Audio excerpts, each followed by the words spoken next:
The Augsburg Confession, Article 23, of the marriage of priests. Complaints about unchaste priests are common. Platina writes that it is for this reason that Pope Pius is reported to have said that although there are reasons why marriage was taken away from priests, there are far more important reasons why it should be given back. Since our priests wanted to avoid these open scandals, they married wives and taught that it was lawful for them to enter into marriage. First, because Paul says, because of the temptation to sexual immorality, each man should have his own wife, and it is better to marry than to be aflame with passion.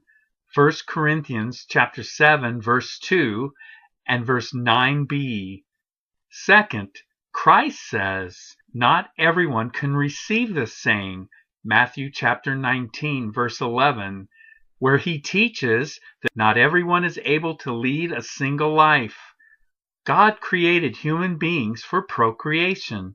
Genesis chapter 1, verse 28. It is not within a person's power, without God giving a unique gift, to change this creation.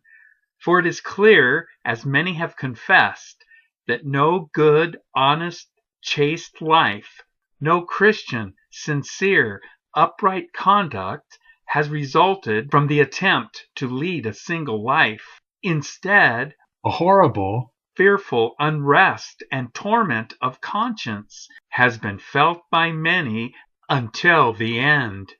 Therefore, those who are not able to lead a single life ought to marry. No human law, no vow, can destroy God's commandment and ordinance.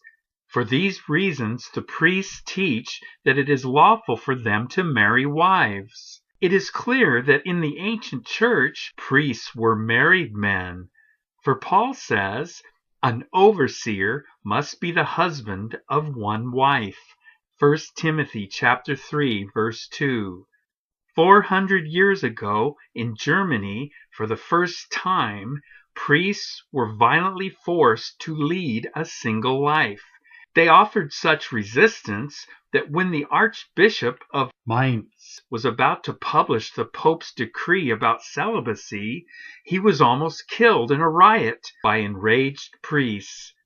This matter was handled so harshly that not only was marriage forbidden in the future, but existing marriages were torn apart, contrary to all laws, both divine and human.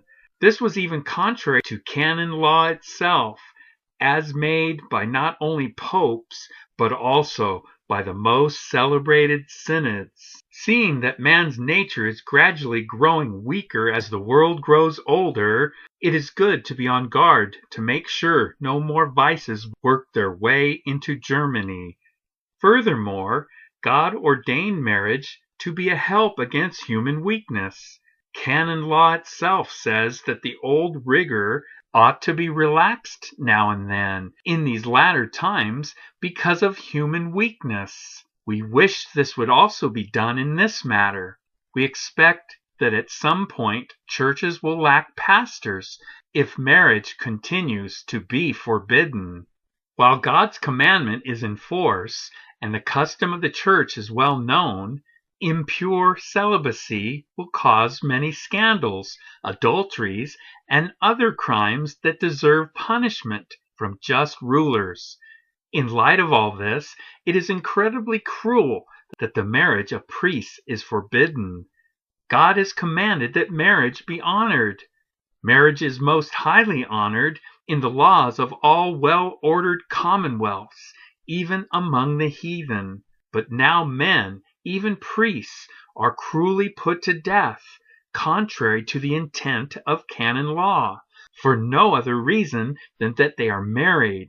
Paul, in 1 Timothy chapter 4, says that a doctrine of demons forbids marriage, verse 1 through 3. This is clearly seen by how laws against marriage are enforced with such penalties.